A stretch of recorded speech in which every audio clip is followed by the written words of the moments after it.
தமிழக சட்டமன்ற தேர்தலில் பெண் வாக்காளர்கள் எண்ணிக்கை அதிகமாக இருந்தும் தேர்தலில் வாக்களிக்க அவர்கள் முன்வராதது ஏன்? பெண்களுக்கென அரசியல் கட்சிகள் போட்டி போட்டுக் கொண்டு அறிவிப்புகளை வெளியிட்ட போதிலும் அவை உரிய முக்கியத்துவத்தை பெறவில்லையா என்ற கேள்வி எழுந்துள்ளது. குடும்பத் தலைவிகளுக்கு மாதந்தோறும் உரிமை தொகை, பேருந்துகளில் கட்டணச் சலுகை, சிலிண்டருக்கு மானியம், வருடத்திற்கு 6 சிலிண்டர்கள் இலவசம், விலையில்லா வாஷிங் மெஷின் என பெண் வாக்காளர்களை கவர தமிழக அரசியல் கட்சிகள் போட்டி போட்டுக்கொண்டு தேர்தல் வாக்குறுதிகளை அளித்தன. இதற்கு 2 காரணங்களை கூறலாம். ஒன்று, தமிழகத்தில் ஆண் வாக்காளர்களை விட பெண் வாக்காளர்களின் எண்ணிக்கை அதிகம். மற்றொன்று, கடந்த கால தேர்தல்களில் பதிவான வாக்கு சதவீதம். தமிழகத்தில் 2006ஆம் ஆண்டு தேர்தல் முதலே பெண்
பேர் மட்டுமே தேர்தலில் வாக்களித்துள்ளனர்.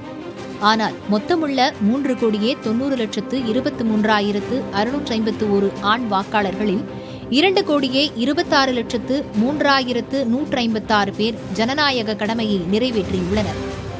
குறிப்பாக திருவள்ளூர், சென்னை, செங்கல்பட்டு, காஞ்சிபுரம் மாவட்டங்களில் பெண்களின் வாக்களிப்பு சதவீதம் ஆண்களை விட குறைவாக இருக்கிறது.